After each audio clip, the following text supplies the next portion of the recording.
উত্তরার milestone school and কলেজে বিমান দুর্ঘটনায় নিহতদের প্রতি শ্রদ্ধা এবং আহতদের দ্রুত সুস্থতা কামনা করে আমরা শুরু করছি আজকে সোজা সাপটা। আমি নুরে আলম আছি আপনাদের সাথে। আমাদের সাথে বিমান দুর্ঘটনার নানা বিষয় নিয়ে আলোচনার জন্য আছেন বাংলাদেশ বিমান বাহিনীর সাবেক উপপ্রধান air commodore M Shafiqul Islam. Sir, আপনাকে অসংখ্য ধন্যবাদ আমাদেরকে সময় দেওয়ার জন্য।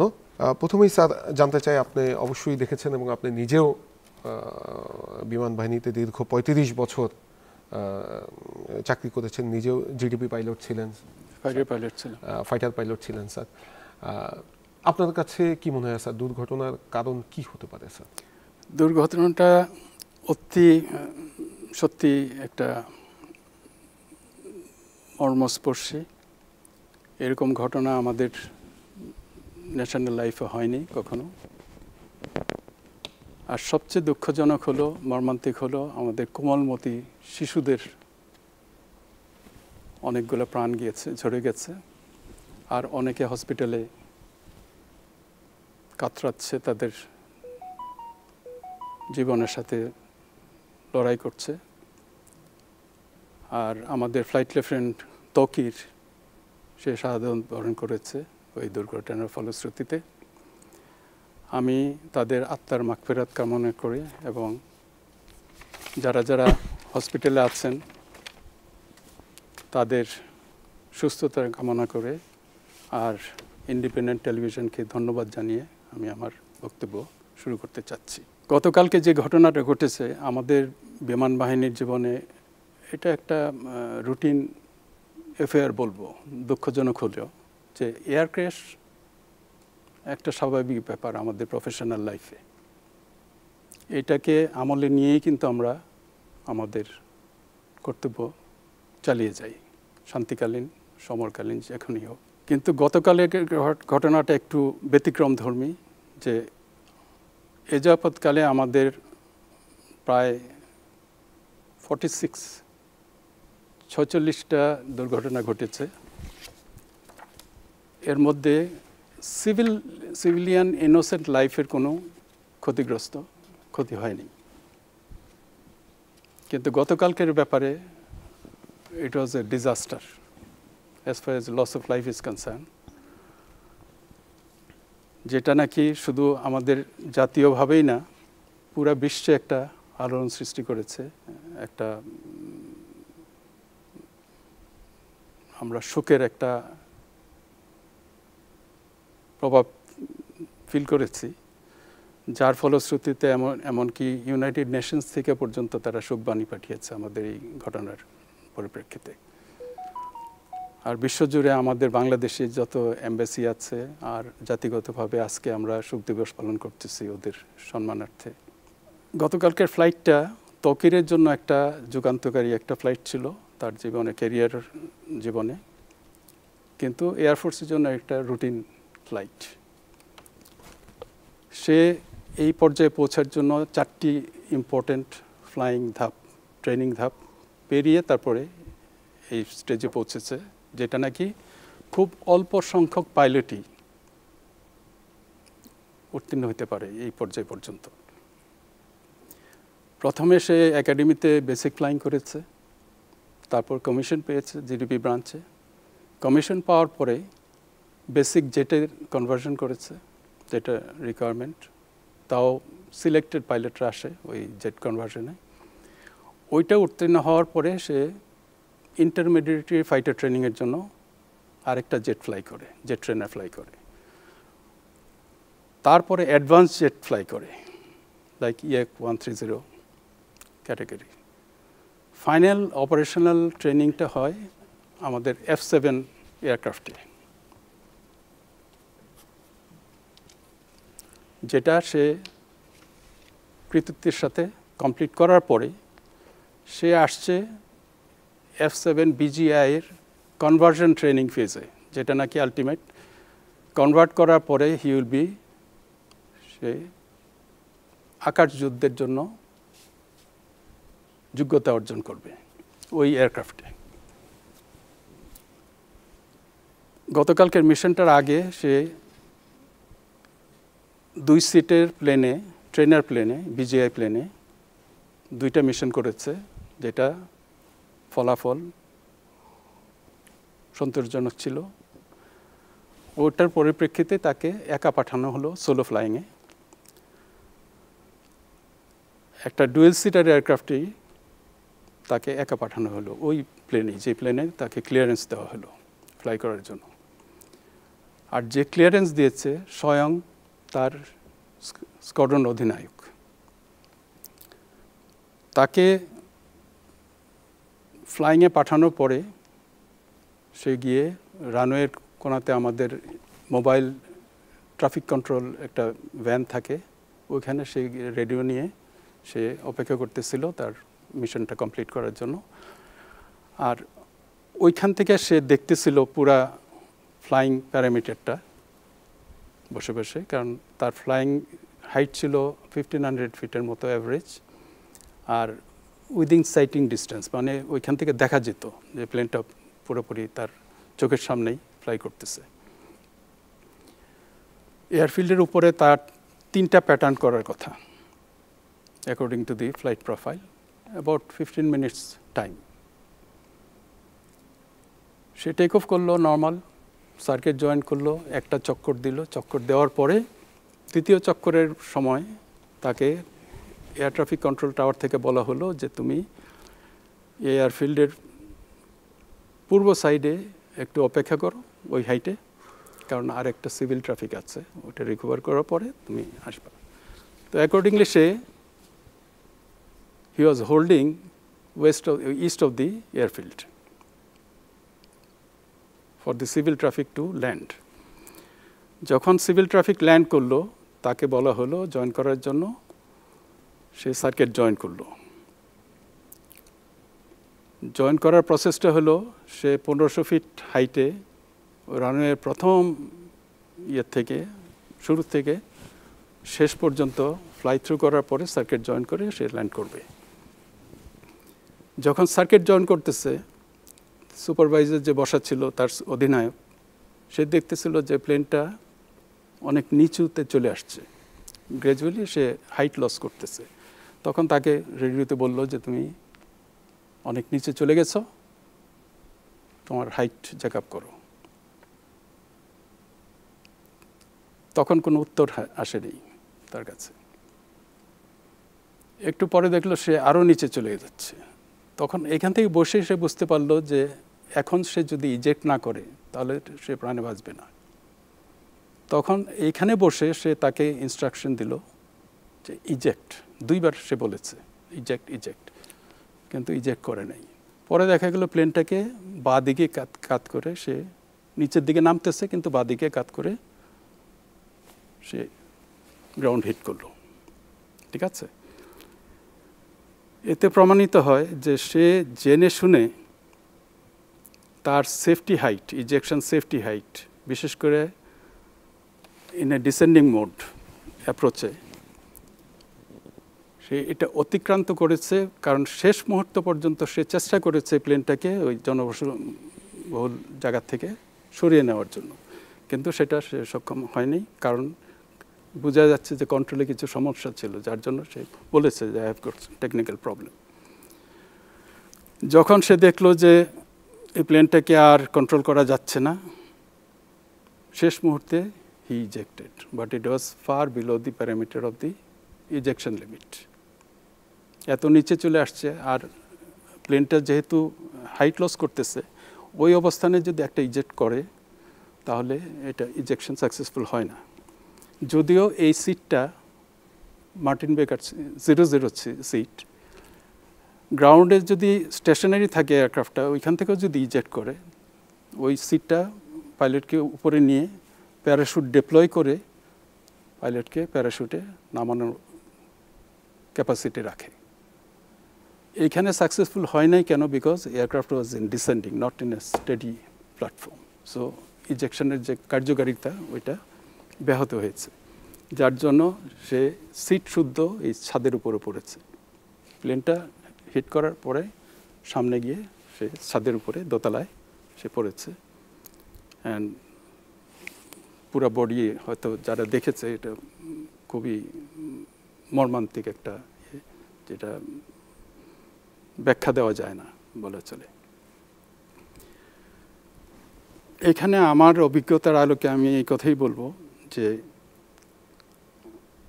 রুটিন ব্যাপারটা ছোটোখাটো একটা এমার্জেন্সি যেটা অহরহ হয়ে থাকে, আর pilots are trained to tackle this emergencies before sending solo.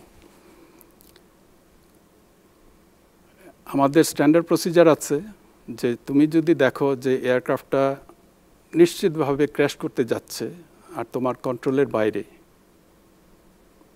শেষ মুহূর্তে জীবন বাঁচানোর জন্য last resort ejection, and that is also mandatory. Sir একটি বিষয় হচ্ছে স্যার, একটি বিমান যখন ওড়ে তার আগে তো বেশ কয়েক দফা স্যার চেকিং করা হয়, তারপরে আমরা যে কোনো বিমান দুর্ঘটনা দেখি এবং বিমান বাহিনী থেকে যেটি বলা হয় যে যান্ত্রিক ত্রুটি, স্যার এই ত্রুটিটা কি মানে কিভাবে হয়, মানে এটা মানে এটার ব্যাখ্যাটা কি স্যার? ওকে, কারণ আমরা তো জানি যে স্যার একটা সামরিক একটা নিয়ম বিধির মধ্য দিয়ে একটা ফ্লাইট উড্ডয়ন করে স্যার, চাইলেই তো উড্ডয়ন করা যায় না স্যার, অনেক ধাপ চেকিং করে, অথবা একটা পাইলট অনেক ধাপে তার ফিজিক্যাল মেন্টাল অনেক ধরনের পরীক্ষা নিরীক্ষার পরে তারপরে সে ফ্লাইংয়ের জন্য প্রস্তুতি নেয়, সেটি রেগুলার হলো। তারপরে স্যার এই যান্ত্রিক ত্রুটি স্যার এখন পর্যন্ত যতগুলো বিমান দুর্ঘটনা ঘটেছে আমাদের বাংলাদেশে স্যার, প্রায় গণমাধ্যমের তথ্য অনুযায়ী 34 বছরে প্রায় 32টির মতো দুর্ঘটনা ঘটেছে এবং আমরা আমাদের অনেক পাইলটকে হারিয়েছি। তো বেশিরভাগ ক্ষেত্রেই স্যার ব্যাখ্যা দেওয়া হয় যান্ত্রিক ত্রুটি স্যার। এটি একটা প্লেনের ভিতরে হাজার হাজার কিন্তু কম্পোনেন্ট থাকে, সিস্টেম থাকে, এর মধ্যে যে কোনো একটা সিস্টেম যদি ত্রুটিপূর্ণ হয় ইন ফ্লাইট, ওইটা বিকল হওয়ার কারণে অ্যাসোসিয়েটেড যত সিস্টেম আছে ওগুলো কিন্তু এফেক্টেড হয়। কথার কথা, একটা হাইড্রোলিক সিস্টেম, হাইড্রোলিক পাম্প এয়ারক্রাফটে, যেটার একটা ইন্সপেকশন মেনটেন্যান্সের একটা রুটিন থাকে যেটা স্ট্রিক্টলি ফলো করা হয়, ওইটা যদি এয়ারে ফেল করে অপ্রত্যাশিতভাবে, তাহলে হচ্ছে কি পাইলটদের ইনস্ট্রাকশন হলো কিছু প্রসিজার আছে এমার্জেন্সি ল্যান্ড করার জন্য, বিফোর এটা অন্যান্য অ্যাক্টিভিটিগুলোকে যাতে এফেক্ট না করে ওইটার জন্য। হাইড্রোলিক ফেলিয়ার হলে হয় কি এয়ারক্রাফটের কন্ট্রোল সিস্টেম বিকল হয়ে যায়, আর বিকলটা হইতে একটু সময় দেয়, কয়েক মিনিট সময় পাওয়া যায়। তারপরে ল্যান্ডিংয়ের পরে দেখা গেল যে ব্রেক সিস্টেম কাজ করে না বিকজ অফ হাইড্রোলিক ফেলিয়ার। তো এখানে আমাদের একটা হাইড্রোলিক পাম্প বিকল হওয়াটা খুব একটা অস্বাভাবিক কিছু না হাজার হাজার কম্পোনেন্টের মধ্যে, ডিসপাইট অল দি মেনটেন্যান্স। এটা ওয়ার্ল্ড ওয়াইড এভিয়েশনে এটা স্বাভাবিক ব্যাপার। এয়ারফোর্স ফ্লাইংয়ে বেশি হয় কারণ এয়ারফোর্সের ফ্লাইংয়ের যে চাপ একটা প্লেনের উপরে, এরকম চাপ কিন্তু সিভিল এয়ারক্রাফটে দেওয়া হয় না, কারণ air force plane is meant for fighting. ফাইটিংয়ের সময় যে স্ট্রেস পড়ে এয়ারক্রাফটের স্ট্রাকচারের উপরে বা সিস্টেমের উপরে, এইটা সিভিল ফ্লাইংয়ের ব্যাপারে হয় না। সেজন্যই দেখা গেল যে সিস্টেম ফেলিয়ার এয়ারফোর্স এয়ারক্রাফটের মধ্যে বেশি, আর ফ্লাইং ইন্টেন্সিটি কিন্তু ফ্রিকোয়েন্সি যেটা বলতেছি এয়ারফোর্সে বেশি। একটা এয়ারক্রাফট কিন্তু দিনে 3টা থেকে 4টা মিশন করে, তার মানে পুরো যন্ত্রগুলো কিন্তু 4-5 বার টেস্টিং করা হয় ইয়েতে এক্সট্রিম কন্ডিশনে। ওইখানে 2-1টা ফেলিয়ার আনকমন কিছু না। এটাকে চেক করার জন্য আমাদের সিস্টেম এমনভাবে করা যে ফ্লাইট সেফটি প্রোগ্রাম, যেটা in maintenance as well as flying, engineers are সচেতন, তারা ওইটাকে সর্বোচ্চ স্ট্যান্ডার্ডে তারা পালন করে। আর পাইলটদেরকে ট্রেনিং দেওয়া হয় যে ইন এয়ার যদি কোনো রকম এমার্জেন্সি হয়, মানে কোনো টেকনিক্যাল ফেলিয়ার হয়, ওইটাকে ট্যাকেল দিয়ে এয়ারক্রাফট এবং নিজের জীবন সেফলি ল্যান্ড করার জন্য তাদেরকে ট্রেনিং দেওয়া হয়। ঠিক আছে? আর যে কোনো ফ্লাইংয়ের আগে প্রত্যেক দিন সকালে, বিশেষ করে এই এমার্জেন্সি টেকনিক্যাল ফেলিয়ারগুলা পাইলটের মাথায় ঢুকাই দেওয়া হয়, তাদেরকে প্রশ্ন করা হয়, তারা ওই জিনিসটা বলতে হয় যে তোমার যদি প্লেনে আগুন লাগে তুমি কী করবা। Within seconds he has to say that এই অ্যাকশনগুলো আমি করব। আর ওইটার মধ্যে মেজর অ্যাকশন হলো land as soon as possible. একটা এয়ারক্রাফ্টে আগুন লাগলো, সাকসেসফুলি নেবানো হলো, but you can't continue flying, you have to come and land immediately. গতকালকে ত্বকের ব্যাপারে ওই জিনিসটি হয়েছে। সে কিন্তু একটা জিনিস রিপোর্ট করেছে, টেকনিক্যাল প্রবলেম হচ্ছে তার। সে জানতো যে আমি নিরাপদে ওই প্রবলেমটা নিয়ে নামতে পারবো। ওই প্রসেসে কিন্তু সে আসতেছিল, এখন যতটুকু বুঝতেছি। কিন্তু ফাইনালে আসার পরে it went out of control.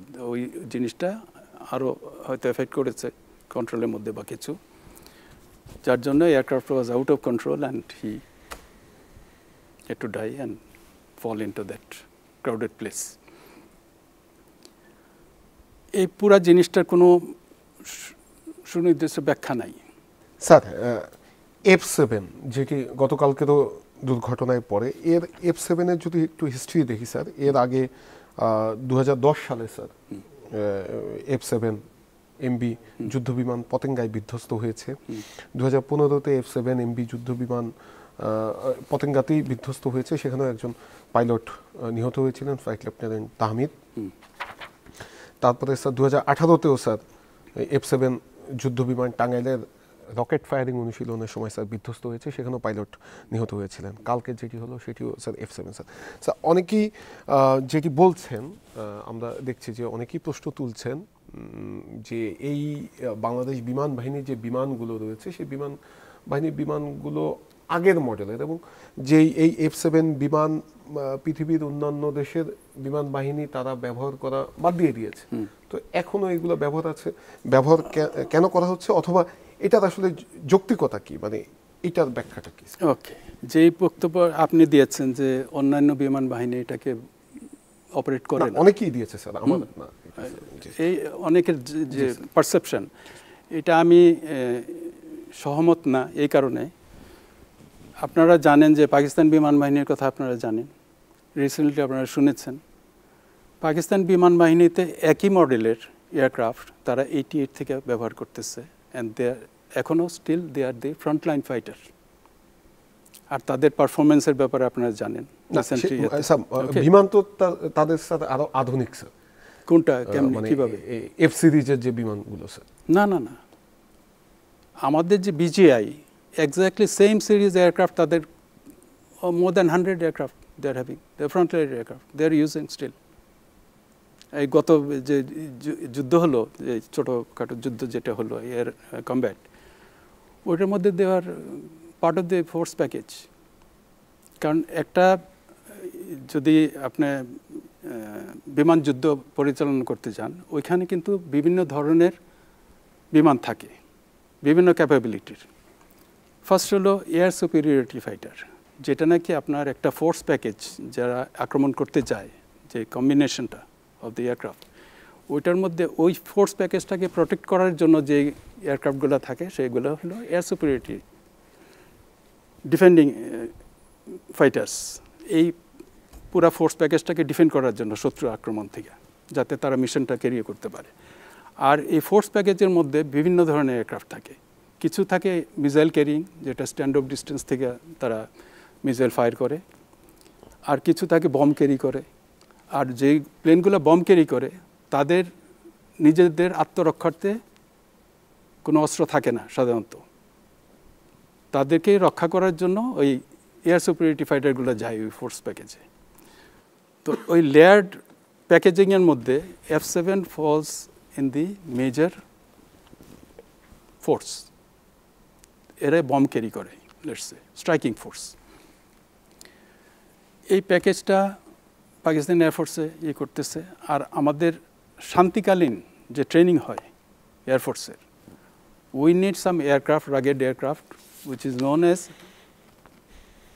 workhorse of the Air Force. তার মানে ওই প্লেনগুলো দিয়ে আমরা পাইলটদেরকে রিগারাস ট্রেনিং দিই, এয়ার কমব্যাট ট্রেনিং। অ্যান্ড ওই এয়ারক্রাফটগুলা রিলায়েবল রাগেড হইতে হবে, যাতে আমাদের এই যে ফ্লাইংয়ের যে প্রেশার, কমব্যাট যে প্রেশার, এই প্রেশারটা যাতে নিতে পারে। আর F7 আমাদের জন্য অত্যন্ত সুইটেবল বলে আমরা এইটাকে অ্যাডাপ্ট করেছি। আমরা কিন্তু এই F7 সিরিজ ইন্ডিউস করেছি 1988-এ পাকিস্তানের সাথে সাথে। পাকিস্তান হ্যাড 110 এয়ারক্রাফট আর উই হ্যাড 1 স্কোয়াড্রন। ওইটা থেকে পর্যায়ক্রমে আমরা কিন্তু আপগ্রেডেড ভার্সন আনতেছি। F7MB 10 বছর পরে F7BG, তারপরে 10 বছর পরে এই BGI, যেটা লেটেস্ট সিরিজ। এয়ারফ্রেম 12 বছর পুরানা, শুধু 12 বছর is nothing, 30 years is normal life. Sir, সামাজিক যোগাযোগ মাধ্যমে অনেক লেখাই আসছে স্যার, আসলে মানে আমরা তো সাধারণ মানুষেরও তো এই বিষয়গুলো নিয়ে জানাশোনা অনেক কম স্যার। যে একটি বিষয় আসছে যে স্যার, বাংলাদেশে অনেক বিমান বাহিনীতে ব্যবহার হচ্ছে যেগুলো অন্য দেশে ইউজ হয়েছে, দীর্ঘ সময় ইউজ হয়েছে, তারপরে এখানে নিয়ে এসে আবার মেনটেনেন্স করে আবার ব্যবহার করা হচ্ছে স্যার। এগুলো কি মানে? ওইটাও সঠিক। আমি উদাহরণ দিচ্ছি। আমাদের পরিবহন বিমানের ফ্লিটে C-130 ব্রাভো সিরিজের এয়ারক্রাফট, যেটার বয়স আমার বয়সের সমান। আমার জন্ম 1952-তে। আমাদের বিমান আছে C-130 52-তে ম্যানুফ্যাকচার্ড। ওইটাকে ওভারহলিং করে এখনও আমরা ইউজ করতেছি। ইউএন মিশনে কিন্তু ওই এয়ারক্রাফটগুলো ইউজ হচ্ছে। একটা বিমানের লাইফ শেষ হয় না till the time you discard it. অন্যান্য দেশেও কি স্যার এরকম ইউজ করে স্যার? অফকোর্স। এই যে ব্রাভো, এই পাকিস্তান এয়ারফোর্সে আছে এখনো, এই যে আমাদের যে C-130। আর আমরা আনলাম কখন? জাস্ট অ্যাবাউট 15 ইয়ার্স ব্যাক, 15 বছর আগে আমরা C-130 ওভারঅল করে তারপর নিয়ে আসছি। ওইটা ছিল ইউনাইটেড স্টেটসের অ্যাক্সেস ডিফেন্স আর্টিকেলের ইয়েতে, স্টোরে। ওইখান থেকে আমরা এটাকে ওভারঅল করে ব্রিটিশদের মাধ্যমে we have got in our air force. ঠিক আছে? ওই এয়ারক্রাফটটা যদি এখন সেফলি অপারেট করতে থাকে, 70 বছরের এয়ারক্রাফট, আপনি কি বলবেন যে ওই এয়ারক্রাফটটা উচিত না আমাদের ব্যবহার করা? আর একটা 12 বছর পুরানো এয়ারক্রাফট কী করে বলতে পারেন যে এটা অনেক পুরানা জাঙ্কি এয়ারক্রাফট, মুড়ির টিন, এইসব আলতু ফালতু কথা, এগুলোর কোনো যৌক্তিকতা নাই। এটা তো স্যার তার আগে কত বছর ব্যবহার হয়েছে স্যার? কোনটা? মানে যেটা 12 বছর আগে বাংলাদেশে আনা হয়েছে স্যার। এটা কি ওই পরিবহন বিমানটা? হ্যাঁ, পরিবহন বিমানটা স্যার। এটা ইউএস এয়ারফোর্সে পুরা সার্ভ করার পরে, ক্যালেন্ডার লাইফ ওভার হওয়ার পরে ওই ডাম্পিয়ার্ডে ছিল। কিন্তু এটার রিলাইভ করার মতো অবস্থা। ওইখান থেকে কিন্তু থার্ড ওয়ার্ল্ড কান্ট্রি যারা কিনতে চায়, ওইটাকে ওভারঅল করে তারপর 0 আওয়ার করে আবার সাপ্লাই করা হয়।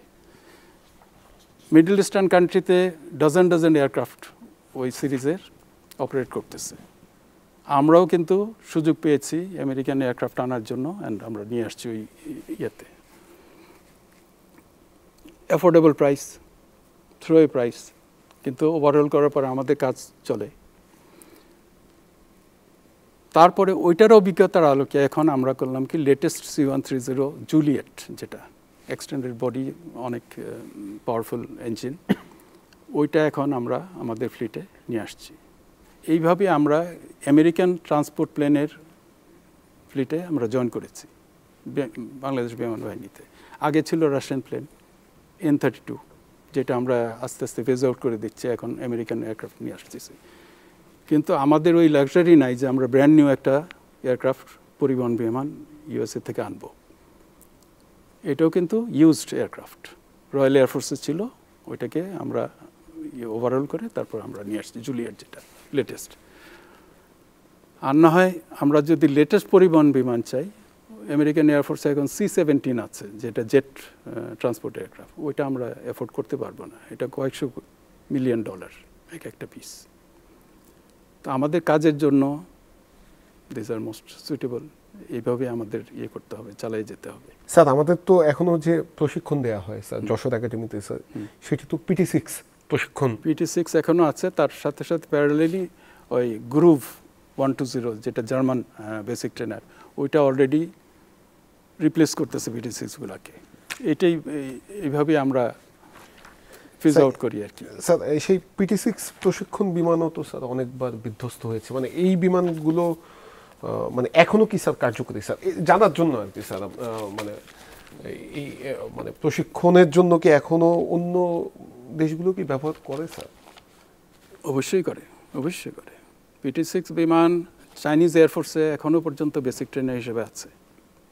ওর যদিও তারা উন্নত ট্রেনার অলরেডি উদ্ভাবন করেছে।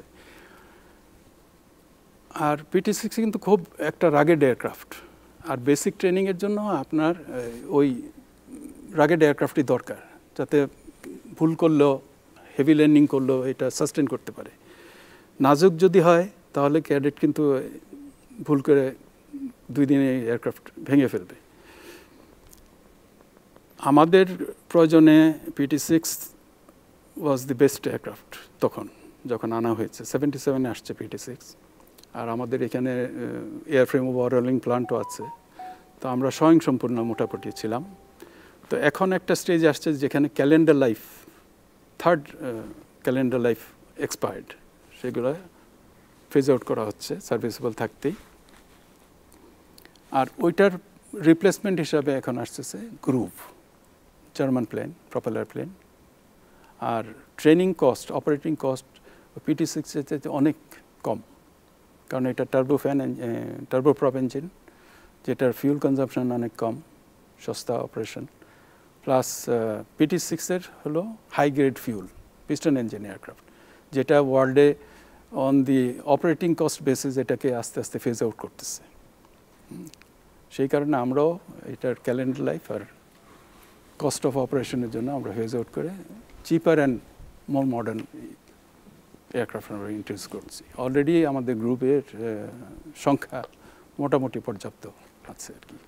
স্যার একটা সমালোচনা হচ্ছে যে স্যার ঢাকা শহর খুবই ঘনবসতিপূর্ণ শহর, এবং আজকের শিক্ষার্থীরাও দাবি তুলেছে যে ঢাকা শহরে কেন প্রশিক্ষণ বিমান উড্ডয়ন করা হবে, প্রশিক্ষণ কেন, যেটি সোলো প্রশিক্ষণ সেটি ঢাকা শহরে কেন দেওয়া হবে, যেখানে এত মানুষের বাস। এমনিতেই তো ঢাকা শহর স্যার ঝুঁকিপূর্ণ শহর স্যার, এটা ওকে ধরে নিই আমরা যে এয়ারফোর্স ফ্লাইং বন্ধ করে দিল কর্মীটলা থেকে। ডাজ এটা কি আমাদেরকে নিশ্চিত করতে পারবে যে কোনো সিভিল এয়ারক্রাফট এসে কালকে জনবসতিতে পড়বে না? কারণ it's busy airfield, civil aircraft is flying more than air force. Okay, আর এয়ারফিল্ডটার কিছু সেফটি প্যারামিটার আছে, যেটাতে জনবসতি বা আমাদের স্থাপনাগুলা করতে দেওয়া হয় না। আর এই যে অবস্ট্রিকেল ক্লিয়ারেন্স লিমিট আছে একটা, শহরের বিল্ডিংগুলোও আমরা 50 তলা করতে পারবো না because of the airfield safety limitation. ওই লিমিটেশনগুলা মেনটেন করেই কিন্তু আমরা অপারেট করতেছি এয়ারফিল্ডটা। আর এই এয়ারফিল্ডের মধ্যেই রানওয়েতেই আমাদের কয়েকটা কিন্তু ক্র্যাশ হয়েছে, রানওয়েতে ক্র্যাশ হয়েছে, কিন্তু ইট didn't effect the civil population. এই যে ক্রিটিক্যাল অপারেশনগুলা রানওয়েতে অপারেট করার জন্য airfield is design like that. পুরা রানওয়ের পাশে কিন্তু অ্যাটলিস্ট 500 ফিট ক্লিয়ারেন্স নিয়ে পুরা রানওয়েতে ক্লিয়ারেন্স থাকে। তারপরে ওইখান থেকে একটা গ্রেডিয়েন্ট স্লোপ আছে, ক্লিয়ারেন্স স্লোপ, যেটার উপরে কোনো পার্মানেন্ট স্ট্রাকচার করা যাবে না, অবস্ট্রিকেল ক্লিয়ারেন্স লিমিট যেটা। সব কিছু স্ট্যান্ডার্ড ইন্টারন্যাশনাল মেনটেন করেই কিন্তু এয়ারপোর্টটা অপারেট করা হচ্ছে। That is ICAO standard, that is international civil aviation organisation standard. সেইখানে এয়ারফোর্স অপারেশন করাটা এটা নগণ্য ব্যাপার, কারণ এয়ারফোর্স এখান থেকে টেক অফ করে goes to the training area. পুরো বাংলাদেশে আমাদের যে এয়ার স্পেস ট্রেনিং এরিয়াগুলো, ওইগুলো কিন্তু ওই যে আমাদের হাওড় এলাকা আছে কিশোরগঞ্জের, ওইখানে জনবসতি কম, ওইটা আমাদের এয়ারফোর্স ট্রেনিং এরিয়া, যেখানে আমাদের এয়ার কমব্যাট ট্রেনিং দেওয়া হয়। In case of any crash or something, population will not be affected. এরকমভাবে ডেজিগনেটেড কিছু এয়ার ট্রেনিং এরিয়া আছে বাংলাদেশে, এয়ার স্পেস, যেটা আমরা ইউজ করি। আর সাগরের উপরে কিছু ক্রিটিক্যাল ট্রেনিং এরিয়া আছে, যেরকম armament delivery, air two air firing করি, যাতে পপুলেশন ইজ নট এফেক্টেড। এইসব সেফটি মার্জিনগুলো আমাদের এনশিওর করা আছে। কিন্তু একটা এয়ারক্রাফট টেক অফ করার জন্য যে সেফটি ক্লিয়ারেন্সের দরকার, এটা পর্যাপ্ত পরিমাণে অলরেডি আমাদের কুর্মিটোলাতে আছে। এখানে সিভিল এয়ারক্রাফট যেখানে বোয়িংয়ের মতো বড় বড় লার্জ এয়ারক্রাফট অপারেট করতেছে, খোদা না কারুক একটা বোয়িং যদি ইন্ডিয়ান এয়ারলাইন্সের মতো ক্র্যাশ করে, এইটার যে ক্ষতি হবে আলানোস। কিন্তু ওই কারণে আমরা বলতে পারি না যে we should not have the airport here. You talk about Heathrow Airport. It is right in the middle of the metropolis, and world's one of the busiest airport. Istanbul Airport, Nutunta jeta, right in the center of Istanbul, busiest and largest city. আরেকটি প্রশ্ন উঠছে যে sir, যেখানে আমাদের আন্তর্জাতিক এয়ারলাইন্সগুলো চলাচল করছে, আন্তর্জাতিক এয়ারপোর্ট এবং পাশাপাশি সামরিক বিমানও উড্ডয়ন করছে স্যার, এইটা কতটুকু স্যার মানে ঠিক, এবং সেই সঙ্গে স্যার আমাদের কি সেই সক্ষমতা আছে যে বিমান বাহিনীর জন্য আলাদা রানওয়ে করা, আলাদা এয়ারপোর্ট? আমাদের ওই সক্ষমতা নাই বলেই কিন্তু আমরা ওই অ্যারেঞ্জমেন্টটা করছি। কেন অন্যান্য দেশেও কি স্যার এইটা মেনটেন, মানে একই রানওয়ে, মানে আন্তর্জাতিক ফ্লাইট এবং সামরিক বাহিনীর বিমান বেশিরভাগ দেশেই কিন্তু joint user, air force parallel uses the civil runway. আর আমাদের ব্যাপারে এটা আরও প্রযোজ্য, because Bangladesh air force is the এমন একটা ইউনিক এয়ারফোর্স ওয়ার্ল্ডে যার কোনো নিজস্ব বেজ নাই, এককভাবে এয়ারফোর্স বেজ নাই। সেজন্য আমরা সিভিল এর সাথে জয়েন্ট অপারেশন করি। যেরকম কুর্মিটোলাতে, আমাদের কুর্মিটোলার পশ্চিম সাইড কিন্তু এয়ারফোর্সের, আর পূব সাইড হলো আমাদের সিভিল ফ্যাসিলিটি। এটা আমাদের জন্য কনভিনিয়েন্ট, অ্যাফোর্ডেবল। আর আমাদের মতো গরিব দেশের ওই প্রায়োরিটিতে আসে না যে আমাদের মাল্টি-বিলিয়ন ডলার খরচ করে একটা এয়ারবেস তৈরি করা। এটা আমাদের ন্যাশনাল এজেন্সিতে আসে নাই বলেই কিন্তু আমাদের জয়েন্ট করতে হচ্ছে। বাংলাদেশে আমাদের Cox's Bazar airfield joint user, air force একদিকে, সিভিল একদিকে, চিটাগাং এয়ারফোর্স একদিকে, সিভিল একদিকে, কুর্মিটোলা সিভিল একদিকে, এয়ারফোর্স একদিকে, Jessore same academy is running, intensive flying হচ্ছে, কিন্তু civil flight is also there, joint user. এটা ছাড়া আমাদের কোনো গত্যান্তর নাই। যে কোনো এয়ারফোর্স বলতে পারে যে why shouldn't we have a airbase of our own so that we can fly this. কথার কথা, আমরা যদি একটা এয়ারবেস করি, কোথায় করব? You can suggest. কোথায় ওই জায়গাটা পাবো যেখানে আমার কোনো জনবসতি থাকবে না? Bangladesh is a very densely populated area. আমরা একটা ইন্টারন্যাশনাল এয়ারফিল্ড করার জন্য একটা উদ্যোগ নেওয়া হয়েছিল সরকারের পক্ষ থেকে আরিয়াল বিলে। আমরা কি জমি অ্যাকোয়ার করতে পারছি? পারি নাই, because of the public pressure, because of the displacement of the civilians. এর জন্য আমরা ওইখান থেকে প্রজেক্টটা আমাদের স্থগিত রাখা হয়েছে। Finally came back to Kurmitola.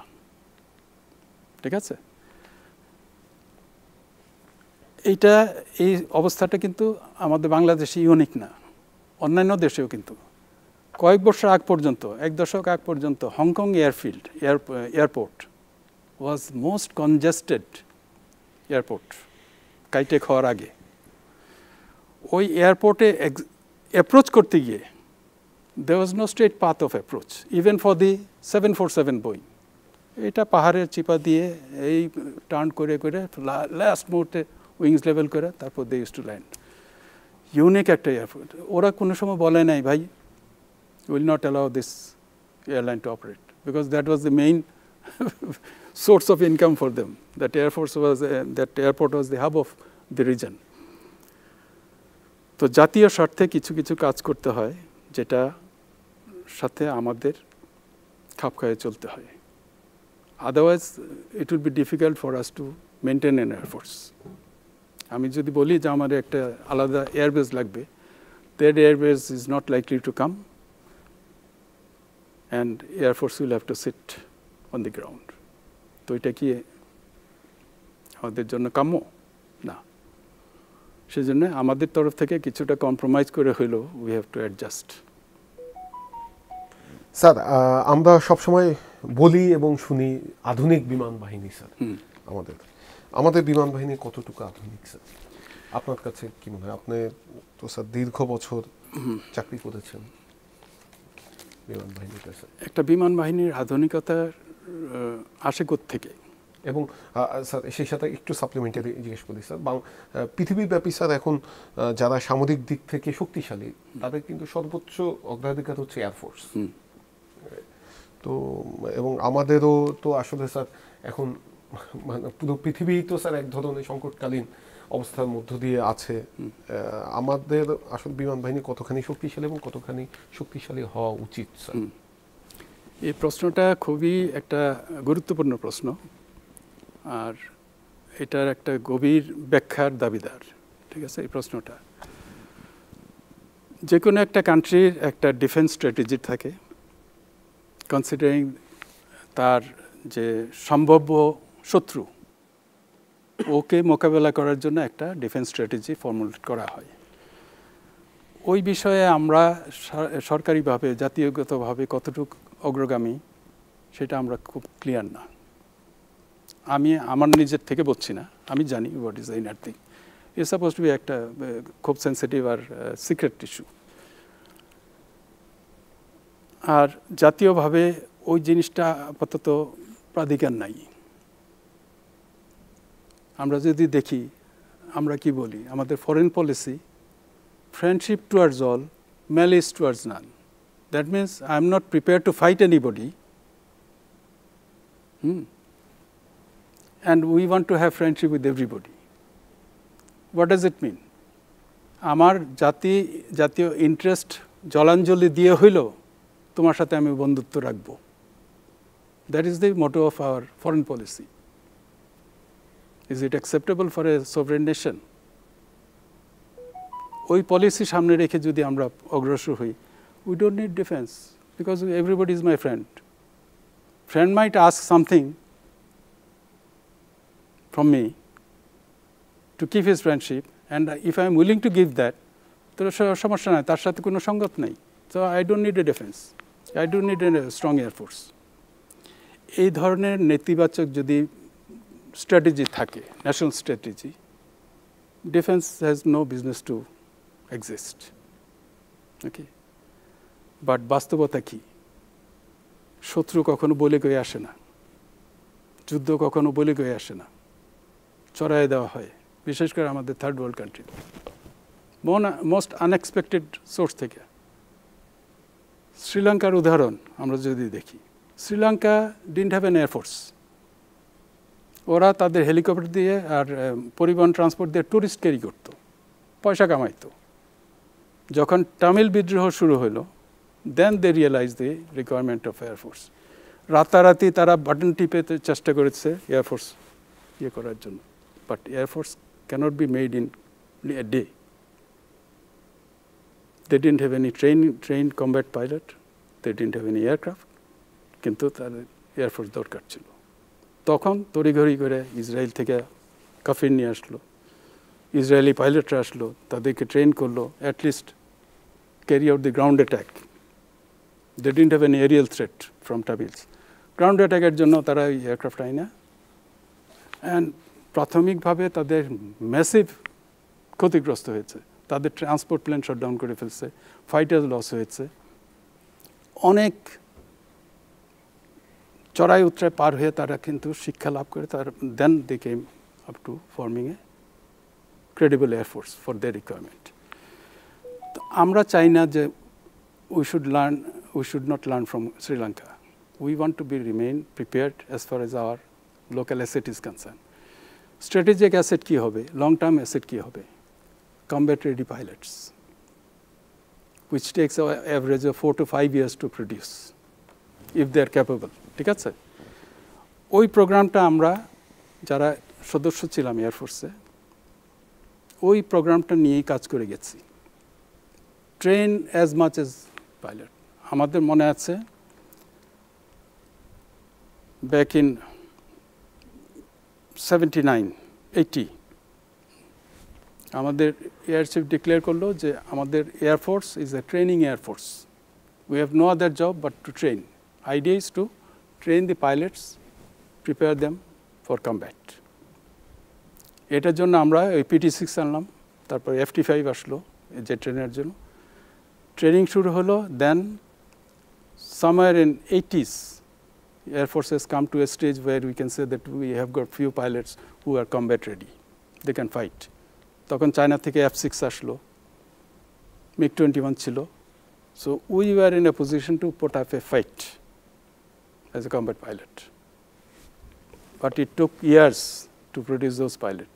Aircraft came in few weeks time, F-6s came, aircraft was there, and pilots were ready to fly and get into combat. এই জিনিসটা আমরা বরাবরই কিন্তু মেনটেন করে আসছি। আল্লাহর রহমতে আমি বলতে পারি আমাদের পাইলট পর্যাপ্ত পরিমাণ পাইলট ট্রেন্ড আছে, but we are running short of aircraft and we are not upgrading our equipment as much as we are upgrading our training. আমরা কিন্তু আমাদের পাইলটদেরকে যোগ্য উপযোগী ট্রেনিং কন্টিনিউয়াসলি দিয়ে আসতেছি, কারণ আমরা বিদেশের সাথে তাল মিলিয়ে কিন্তু প্রোগ্রেস হচ্ছি। আমরা কিন্তু ইন্টারচেঞ্জ করি আমাদের ট্রেনারদেরকে, বিদেশ থেকে এক্সামিনিং টিম নিয়ে এসে আমরা আমাদের কাছ থেকে আমাদেরকে পরীক্ষা নেয়, দে কোয়ালিফাই আওয়ার পাইলটস, ইনস্ট্রাক্টরস আর কোয়ালিফাইড। তো আমরা চেষ্টা করেছি একটা ইন্টারন্যাশনাল স্ট্যান্ডার্ড মেনটেন করার জন্য। আর সেফটি অ্যাসপেক্ট আমরা খুব গুরুত্ব দিই, কারণ আমাদের অ্যাসেট সীমিত, আর জাতীয় সম্পদ এটা রক্ষা আর সুরক্ষা আমাদের দায়িত্ব, পবিত্র দায়িত্ব, সেই ব্যাপারে আমরা সচেতন। যার জন্য আমি বলতে পারি যে আমাদের flight safety record is far better than many of the major air forces.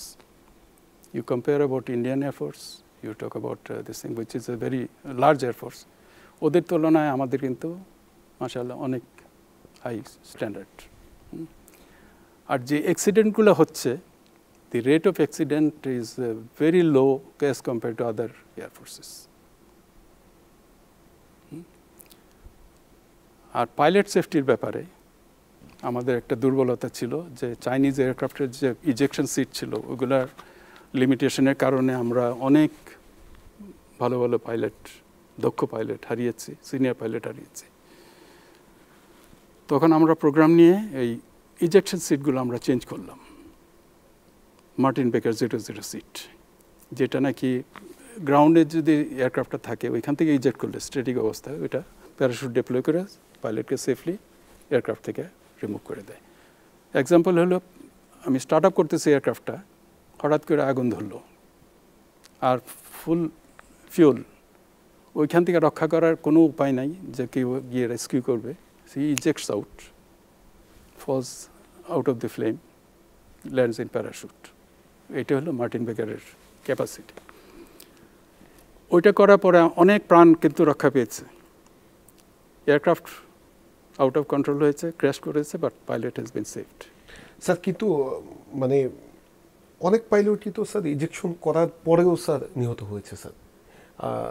সবশেষ মানে গতকাল যে দুর্ঘটনা ঘটলো সেখানেও ইজেকশন করার পরে পাইলট নিহত হয়েছে, যদিও আপনি সেটি বলেছেন। এর আগে এই পতেঙ্গাতে যে দুর্ঘটনা ঘটেছে সেখানেও ইজেকশন করার পরে পাইলট আপনার পতেঙ্গা কর্ণফুলী নদীতে পড়ার পরেও নিহত হয়েছে। আমি বলি সেটা টেকনিক্যাল ব্যাখ্যাটা আমি দিচ্ছি।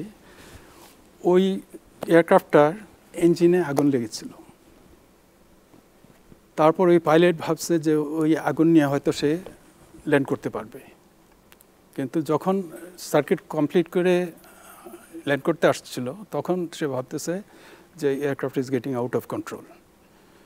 তখন সে এইটাকে টার্ন করে কর্ণফুলী নদীর উপরে নিয়ে গেল, যাতে নদীতে প্লেনটা পড়লে পপুলেশনের উপরে পড়বে না। আর তারপর ওইখানে অনেক স্থাপনা আছে, নেভির বেজ আছে, শিপ আছে, তারপরে এদিকে আমাদের ফিউল ডিপো আছে, কাফকো আছে। এইসব স্থাপনাগুলোকে যদি সেভ করতে হয়, নদীটাই একমাত্র উপায়, নদীর মধ্যে পড়া। সো ওই নদীতে যখন অ্যালাইন করেছে, পজিশন করার সময় aircraft went out of control, সে ধরে রাখতে পারেনি। এয়ারক্রাফটটা এই পজিশনে চলে গেছে। চলে যাওয়ার পরে দুইজন পাইলট ছিল। একজন পাইলট পিছনে যে সে ইজেক্ট করেছে প্রথম সিকোয়েন্সিয়াল ওয়াইজ।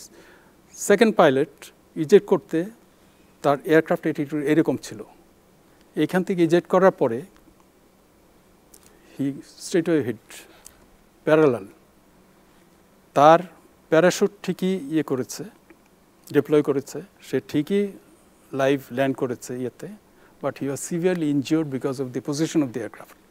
এই নেগেটিভ যে কন্ডিশন যদি ইজেক্ট করে তাহলে ইজেকশন সিটটা মানে ঠিকমতো বের হতে পারে না, যার জন্য পাইলটের ল্যাটারাল জি ফোর্সের কারণে তার ফিজিক্যাল ইনজুরি হয়।